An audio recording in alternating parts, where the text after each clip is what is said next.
Hello. Welcome to Spotlight, a spattering of colour on the canvas of life. Spotlight, brought to you by the Isle of Man Arts Council. This evening, I look into the world of swinging, but not the type that requires a pineapple in the window. Like a phoenix from the ashes, the Manx Museum has been celebrating the reopening of the National Art Gallery. And don't cry for me, Argentina. You are such an ugly crier.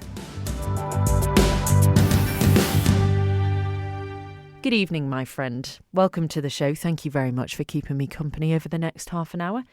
Grab yourself a cup of tea and get nice and cosy. I do hope you've had a lovely day, and if you haven't, hopefully I'm not going to be the reason it gets any worse. But to be honest, how can it when we're talking about swing? Swing dancing originated in Harlem, New York back in the late 1920s and was popular right through to the 1940s and is still today on the Isle of Man thanks to the organisation Swing in the Isle. Originally set up by Gordon, it's now run by Natasha and Craig Brown, who hold swing dance classes around the island. I spoke to them earlier this week. Well, the idea isn't actually ours. The idea came from a friend of ours, Gordon, who had thoroughly enjoyed swing in his lifetime, but was aware there wasn't a group on the island. So he basically got it going. We got involved really as part of my own sort of happiness journey, I guess. Being someone on the island who was involved as a dog mum, but had a history of being a teacher, who loved dancing. And was struggling to find somewhere where I could go and enjoy dancing and have fun and have a little bit of a social life. And I met Gordon through dancing, and I think because he knew I was a teacher, he asked me if I would be interested in getting involved in running it. And long story short, he ended up going back to the UK and asked us to take over and keep his baby going, which we did probably about 5 years? Yeah, I think it actually started around about 6-7 years ago, and we probably then took over about 5 years ago. And how have you seen it grow and develop since you first took it over?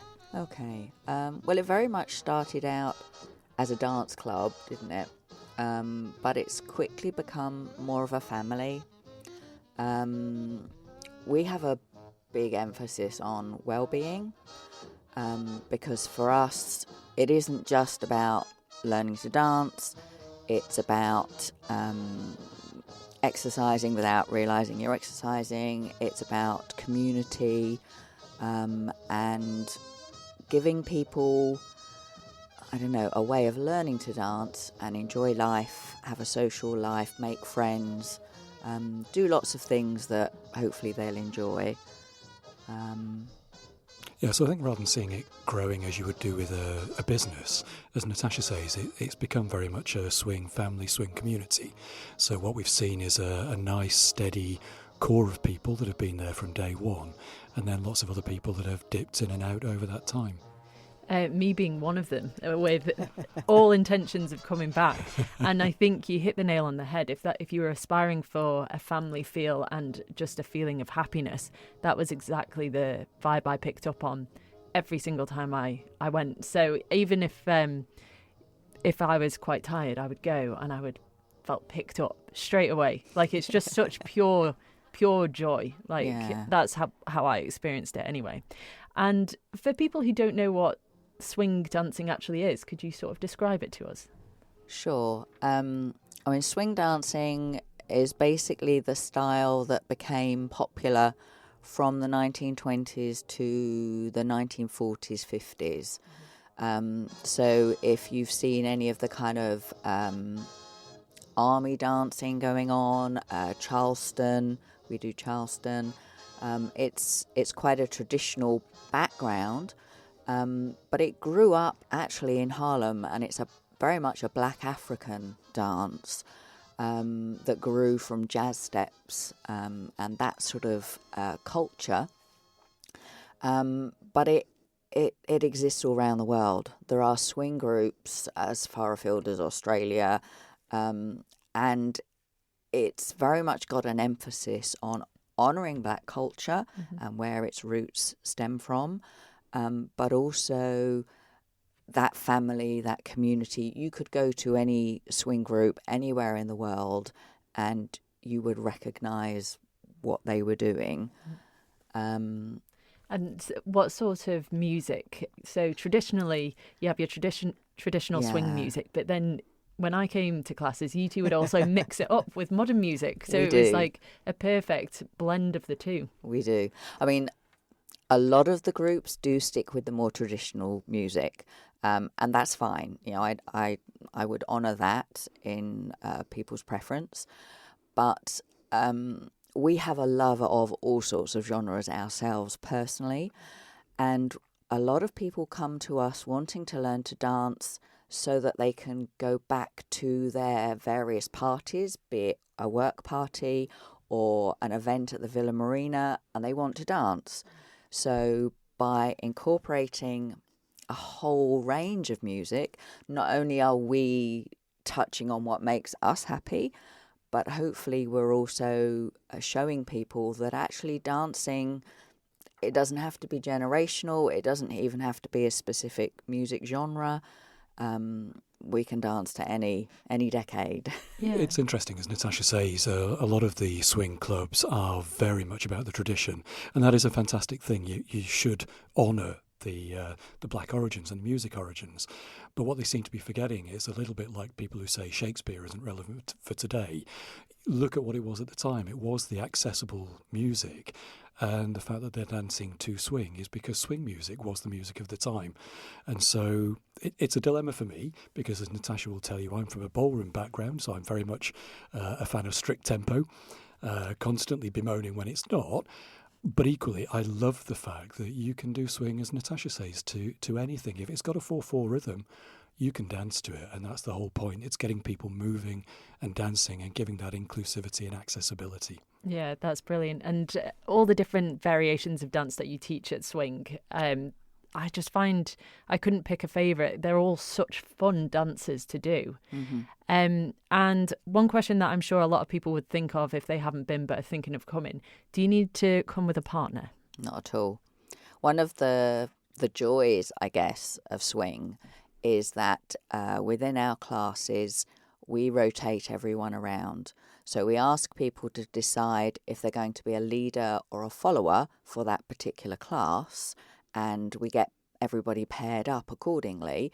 And then all the follows rotate round, or all the leaders rotate round, depending on where we have numbers over. And if we have numbers over, that's not a problem either. So yes, you don't have to come with a partner. It is scary to come on your own, and we recognise that, you know, for a lot of people, perhaps they want to learn to dance, but they're frightened of coming to something new. So we try to be very welcoming and encouraging, and I mean, neither of us are extroverts. We're not social bunnies by any stretch of the imagination. So, yeah, you don't need a partner. You come and you quickly make friends. Absolutely. Because you are rotating around. You have to have that quick little conversation with a complete stranger who the next time you come round to them is not such a stranger. And it makes you a better dancer doing it that way as well. You're not learning your own partner's bad habits or doing things wrong together, because you have to go and dance with someone else within 30 seconds or a minute. And I find that your teaching style from both of you, I didn't have any. Dancing is always something that I've wanted to do, but I remember being in shows in school and struggling to pick it up quite quickly, and then feeling the pressure of seeing other people getting it and then moving on, and you feel like you're falling behind. And the way you guys teach the classes, it's so easy to pick up the steps. And I felt really confident quite quickly because of the way you teach. So that's fantastic. Oh, that's really lovely to hear. I mean, I have a primary school teacher background, and a real passion for teaching. And I spent a few years teaching adults, teachers, how to teach maths of all subjects. So for me, running Swing in the Isle combines two of my biggest passions. And Craig has a huge wealth of technical dance knowledge. So he helps to plug those gaps for me. You know, when we're planning our lesson, and we always do like a little routine. So people come to a lesson, we teach 3 or 4 moves, and straight away they've got a little routine that they can practice in the social dancing there and then. But when we're preparing our lessons, you know, we practice before. We try and unpick, well, how am I going to teach that? What do I need to say? And what's the technique I need to be teaching people? Because our own experience of learning to dance, a bit like you've said, flavours that. And without getting too technical, when people teach, and kind of everyone assumes they can do it. If you can do something, you can teach someone else how to do it. But actually, that's not strictly true, because we all learn in different ways. So I am trying to make sure that as I teach, I touch all the bases of how different people learn, and I honour that. You know, some of us are visual learners, some of us are oral learners, some of us just need to get on and do the move. So it's trying to incorporate my skills, I guess. Yeah, And as you can brilliant. probably gather from that, Natasha's passion is very definitely teaching and getting people to enjoy what they're doing. And that's great. And whilst my background isn't teaching, in my business career, really a lot of what I've done has been about developing people, which, you know, is teaching by another name. And that's what, you know, it's great to hear that you found the dancing fun, because that for me is what dancing should be about. Yes, there are performance dances, there is competitive dancing, but the swing dancing that we do is about being there, enjoying it, and doing your own thing. You know, we show people let's say the standard way of doing the dance. That's not the correct way, it's the way that it would be taught. But ultimately, it's about everybody doing it their own way, and that's what makes it fun, seeing everybody's own personal interpretation. Absolutely. No, I think I keep saying it, I think you've both nailed it, honestly. And do you want to tell us a little bit about what lessons you've got to offer and some of the new things you've had come up recently? Sure. Okay. So for our own well-being, we don't teach every single week of the year. We're of an age now where we don't want to be out every single week of the year. So we very much keep people informed through emails, through Facebook, through our website, and I'll leave you all those details. But in essence, we teach in Ramsey on a Tuesday evening, and we teach in Douglas on a Wednesday evening when we're teaching. But we also have what we consider our swing parties, quite often on Fridays or Saturdays. Again, maybe once a month, once every couple of months. And we also often go to other events where we know the group who are playing or the music that's being performed and whether we can dance. You've appeared at the Villa Marina when there's been a big band on stage. Yes, yeah. The Villa, the Peel Centenary Centre, pubs. You know, I guess we are getting to know which bands we can dance to, and they're getting to know that we dance to them, and musicians tend to enjoy having dancers. So sometimes it's by invitation, sometimes it's almost akin to a flash mob where you may suddenly see some spontaneous dancing, and you have to be mindful that you're not ruining everybody else's enjoyment, but if you can see that it adds to the spirit of it, then absolutely you get up and bust a few moves. I love that though, because you're kind of tapping into the origins of swing music anyway, where people would just go out and the band would be playing and then people just start dancing. It's lovely. Yeah. That's exactly it. And as Natasha says, I think a lot of the performers make it very clear when they're wanting to do that. The Southern Bells, often you'll see them boogieing along on stage while they're singing and trying to copy what the dancers are doing on the floor. Yeah. Music and dance just go so well together. And I think probably, 99% of us, if we're listening to a song that we enjoy, our feet will start tapping.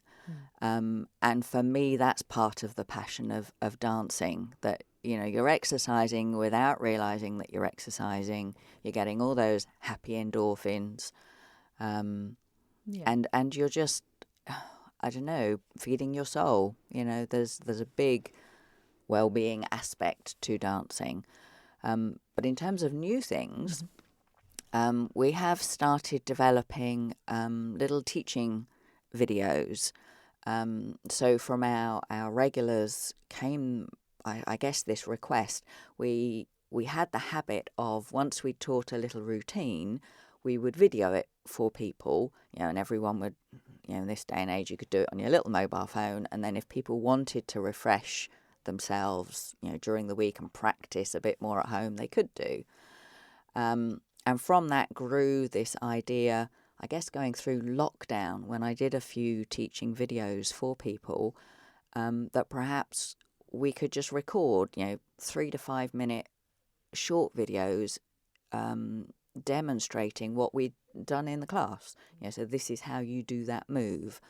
And having experimented with membership last year, we're offering a video subscription this year, where effectively most weeks I will send out a little spreadsheet to people with videos of the moves that I've taught that week, or videos of moves that I'm planning to teach, depending on when it is.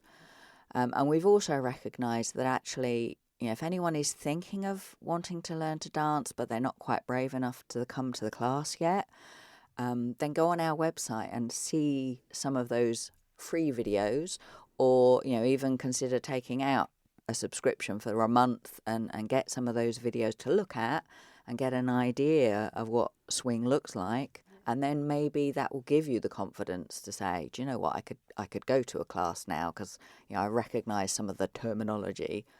And one of our important things, if you like, is that we make it as affordable as possible. We're not doing this as a business. We're not, so the monthly subscription for the videos, it's £15 a month.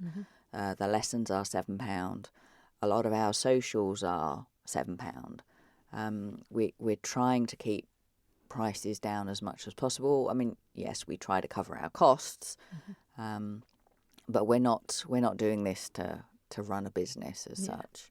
No, that's lovely. And I think such a brilliant idea as well, because people do get nervous, especially if they've got no one to go with. So I think adding that little stepping stone in, not only are you keeping up with the times, but it's just a really thoughtful thing to introduce, I think. So, yeah. Well, it's interesting with you mentioning people going when they don't have somebody to go with them. As you say, the video can maybe give them the encouragement to go the first time.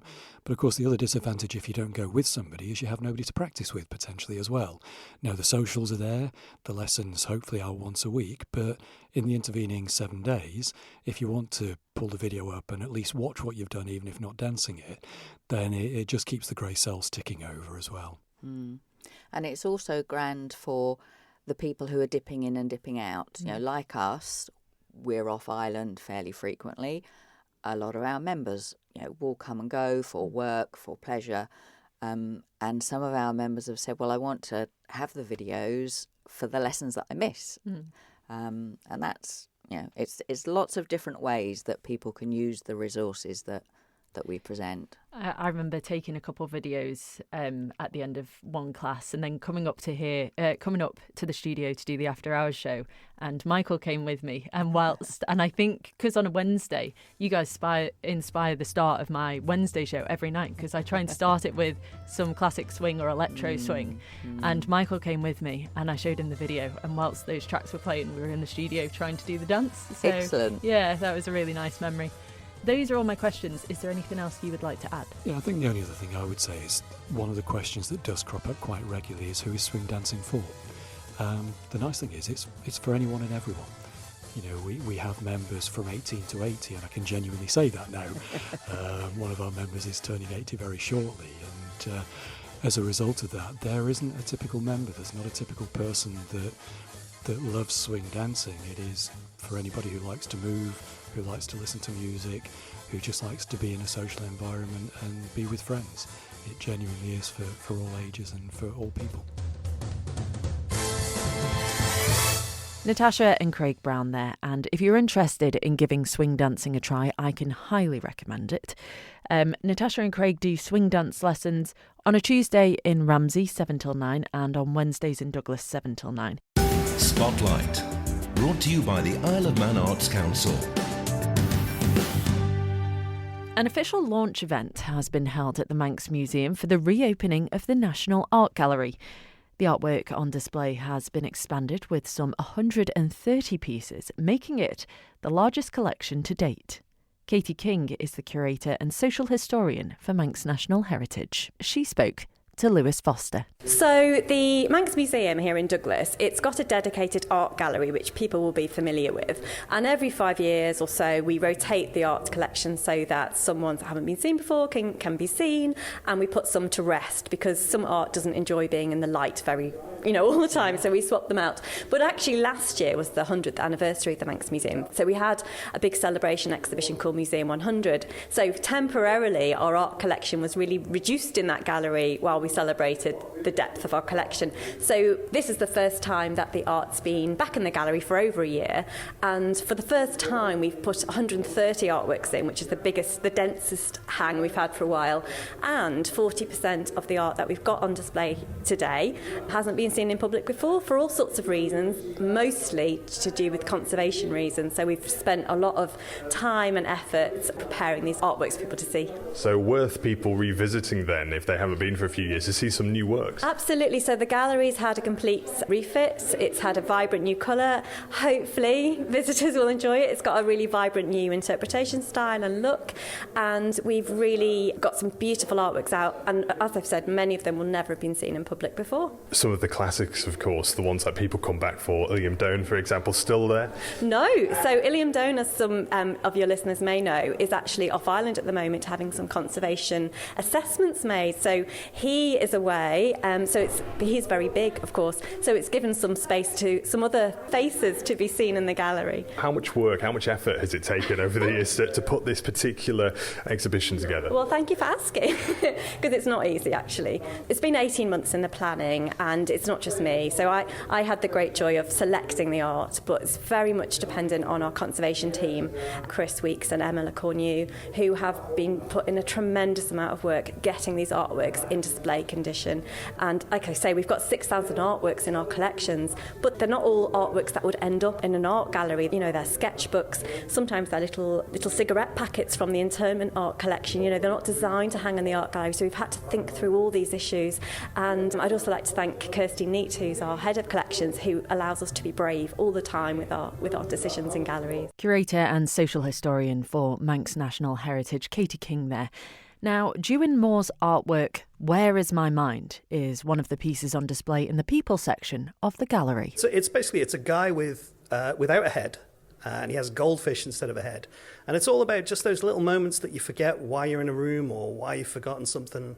And that's kind of what my work's about. It's about the little things, the little victories or annoyances in life. Tell us about the process of when you put this painting together. What was going through your mind when you were putting it to canvas? So I know it's one of the newer pieces in there, but I painted it 14 years ago when I had more hair and I was less grey. It was part of a series of exhibitions I did, putting paintings in places that didn't normally have exhibitions. So that was part of the first exhibition I did, which was all to do with fish, because I did an exhibition in a seafood restaurant, and they're all very surreal works. All my work's quite surreal. Manx National Heritage bought it, I think, not long after I'd displayed it, and it's just really, really good to see it in the space. Does it give it that sense of permanence now? Are you thinking, this could last, possibly outlast yourself? You were saying yourself, there's quite a few artists who are obviously no longer with us now. Yeah, it's a very weird feeling to be in the same room as like Archibald Knox and very famous painters and things like that. And it's just a really good feeling, to be honest. And His Excellency Sir John Lorimer there was describing how it depicts a kind of social history. Do you see your works among that as well, and giving a sense? Is there a sense of Manx identity as well that you put into it? I don't think the Manx identity in my work is quite as overt as it is in some works. I think most of the things my work is about tends to be the little things in life, which are very much connected to the island because, I live here and I've lived here forever. So a lot of the little kind of wins or annoyances I have are to do with living here, really. And you were saying you've just opened up a gallery. Tell us all about that. Yeah, so I opened up a studio gallery in Castletown back in August. And I wasn't sure how well it was going to go, but it's been doing really well. So if you want to see what I'm up to now, kind of 14 years after I painted the Where Is My Mind piece, you're welcome to come down anytime. It's all good. Do you think there's a healthy appetite for art on the Isle of Man? I think there is. I don't think people realise that they want to see it. Quite often I notice people who come into my gallery and they haven't, well, some of them have intended to go there, but the vast majority are just passing by. And they end up spending quite a while in there, and it's not a big space. And they love talking about it. Mm-hmm. But they, if you ask them, are you into art? They say, oh, no, I'm not into art. But I think they are. They just don't know it, but they're there having that conversation, so it must be. That's it. Everyone's got an opinion about art. Weirdly, people like to express it to me whether I want to hear it or not, which I don't mind, really. But it's just good to have people talking about it. So that's really good. And how have you felt going around tonight, having a look at all the works in the National Gallery? Really, really inspiring stuff. There's something for everybody, really. You've got portraiture, you've got kind of old school oil painting, you've got much more contemporary works, abstracts. It's really nice to kind of be amongst good company in there, like Norman Sale, who's got some work in there, gave me my first opportunity as an artist to be artist in residence. And Dave Fletcher actually taught me at college briefly. So it's really great to be in the same space as them, really. The National Art Gallery at the Manx Museum is open daily 9:30 until 4:30 and it's free to enter. What more could you want? Spotlight, brought to you by the Isle of Man Arts Council. And finally, local performers will be treading the boards of the Gaiety Theatre this week to take on the musical theatre classic, Evita.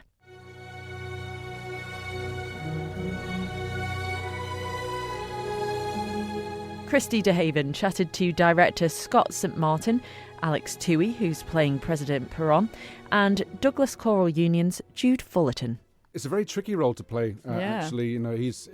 I kind of liken him to Prince Philip, that he's always kind of 2 feet behind and supporting. But vocally, it's a very tricky part to play. He doesn't have his own song, his own number to sing. He very much adds to other songs, and there's lots of tricky rhythms and notes to sing in this show.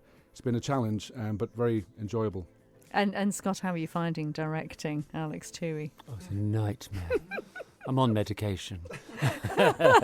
No, what Alex is saying, the recitatives that he has to do are, and there's one section that even did it at the band call yesterday. He stands by the musical director and stands by the keyboard to hear the notes because it's impossible. Andrew Lloyd Webber writes for instruments. He doesn't write for vocals. And it is extremely difficult to do. It's very technical to learn. Isn't that incredible when you think of how successful he's been in musicals, writing this stuff with Tim Rice for all these years? Because it sounds fabulous when you just think, when you're a performer, because I was a performer for many, many years, and I've been in, I was in Superstar 7 times, and it is very difficult to sing. You just think, well, they'd be fine if you were doing it on the piano. And very intense and deep subject matter as well to cover in a musical. I'm saying, when people say, what's it like? I say, well, okay, well, it starts with a funeral and it ends with a funeral. Yeah. And it's fun all the way through. But it's called a masterpiece. It's actually advertised as a musical masterpiece because it is one of the most famous musicals, modern musicals ever written. And it won the Tony, didn't it, in 1980 for the best musical. So I mean, it's going to be a treat. I have absolutely no doubt about that. And we were going to be joined by one of the Avas. We were going to have Leah with us this afternoon. She can't make it, unfortunately. But you have 2 Avas, don't you, Alex? Running over the course of... Lauren Molyneux and Leah Carter, both fantastically talented ladies. Any member of the audience that's going to come and see the show in the next couple of weeks going to be blown away by their vocals, their acting ability. It's a very, very demanding role. Yeah. Hence why we have 2 Avas. But incredibly impressive ladies. And it's a complicated role in itself, isn't it? Because she's loved and hated as a character, and the journey that she goes on. Or as a person, sort of in. She's very pleasant at all. She's not. You see that when. She's from her family at the outset were ignored or ousted. Yeah. So she's got that grit and determination from a very young age, and she knows what she wants in life, and she does what she has to do to climb the ladder. And she meets Perron when she's 25 years old, and he's a colonel in the army, but she sees there's potential. He then becomes president, and there's a moment in the show towards the end of Act 1 where she's convincing him that he's not sure whether he wants to become president, and she's convincing him that that it's a good thing for them, but she very much quickly turns it's a good thing for you. But she sees it all. This is all for me. Yeah. And he's in it also for himself, but and the Scots directed it fantastically well to show that yes, they're in it for themselves, but there is a moment further down the line where you see that they actually genuinely do love each other. Oh yeah, you've got to believe that they really love each other, or else you just think there's no heart in it at all. Yeah. Tim Rice did an interview, and he was talking about, because obviously I've watched everything on YouTube about it, and he said the only emotion Eva Perron felt was hate, and the girls you have to be the audience have to go with you. You can't turn them off so that you hate them. You've got to be on their side, or else it means nothing when we get to the second act, when they find out that she's ill, and what's going to happen. Well, everyone knows she dies, and they do a great scene together, the Avas and Alex, where he says, you're dying, and I feel some people that come to see the show for the first time kind of go, oh, I forgot that she dies at the end. And then you do, it's very moving. And the history, if you read about Eva, I mean, what happened to her after she died, where her body disappeared for 17 years. Oh my goodness. Yeah. Extraordinary. Yeah. Found it in Italy, didn't they? Yeah. She was all over the place. They moved her, and she was kept in an office. And the guards used to sell tickets so you could go and see her. Oh, my word. What a story. It really is. Well, the sort of main part of that story is going to be brought to life on the Gaiety stage this weekend. Just before we do wrap this up, Jude, I've got to come to you, Jude, because I kind of always feel when we talk to you about these things that you're the one that keeps everything ticking in the background. How are they behaving this time round? Are you keeping an eye on them all? Yes, I'm making sure that everything gets done and everybody remembers what they're supposed to do and where they're supposed to be, and hopefully they'll all turn up. So it's going well. What they're wearing, how they're looking. Yeah. I've been told wigs are quite the thing. Yeah, Scott decided everybody's going to have wigs, so we've got millions and thousands of wigs. So yeah, it's been quite fun. Obviously, it's quite hard for the ladies because they're not used to seeing a different hairstyle than their normal hairstyle. So they've got wigs out, obviously very different colours that they possibly would never ever wear or never colour. Isn't that a bit sort of Sasha Fierce? Doesn't it give you a chance to sort of get on the stage and take on the personality and sort of be somebody else? Yeah, some people do, but other people are hesitant. They get a bit, that's not me. Huh? So yeah, it's but other people take it on board and really have fun with it. I just thought the dress up was the best bit. Personally, that'd be great fun. Well, listen. It's important to say as well. Jude does a fantastic job. Everybody works so hard. You've got a huge team, haven't you? For nothing. Yes, and you can see from the 100 people that came in to do the getting yesterday. Jude works incredibly hard. The whole production team and everyone backstage. We all get the credit because being on stage, but we're nothing without everyone backstage. I always say that when the show opens, I'm the stranger at the bar because because they haven't seen me on stage. Yeah. And I can stand around and listen to the audience talking, especially in the interval, about the show. They don't know who I am. So, yeah. So we're very grateful for everybody backstage. And like you said, 100 people helping yesterday with the get-in. I mean, that is a big extraordinary. Cast. We have a big cast. Yeah, we have a big cast. And with the Choral Union, we always welcome everybody. So there's all sorts who come along, even if it's just to make the tea or contribute with the cake, that always helps. Yeah. So everybody mucks in really. So it's part of being in a society, I suppose. Which, to be fair, you need refuelling and you need all the support from everyone because the effort you all put in for so many nights in advance and a lead up, and then you've got the shows as well, 2 a day sometimes. I mean, it's crazy. And it does start this weekend. It starts on Friday, doesn't it? And it runs through to the 17th. So you've got Valentine's in there as well. I mean, take your loved one to the theatre. Starts with the funeral, ends with the funeral. It'll be very romantic. It'll be fabulous. Evita runs from the 9th until the 17th of February. Tickets are selling out fast, but there should be some left, and you can find them on the Villa Gaiety website. So, in the words of the animated legend Porky Pig, that's all, everyone. Don't forget, if you want to hear anything again, head on over to manxradio.com and download the Spotlight podcast and listen where and when you want. Preferably not in the middle of Evita, though. That'd just be rude. Remember, do get in touch with any creative artistic endeavours you may be involved in, planning, hoping to create, or would really like to put under the spotlight. Be they poetic, theatrical, musical, literary, ceramic, sculpted, in drag, on film, mime, social media, although mime probably won't be great for radio, social media, or any of the others that I've no doubt forgotten. Just email me at spotlight@manxradio.com, or if you prefer, you can email me directly to rhiannevans@manxradio.com, Rhiann spelt RHIANEVANS @manxradio.com. See you soon, hopefully. Enjoy the rest of your week, look after yourselves, and until then, whatever you're doing, be creative about it.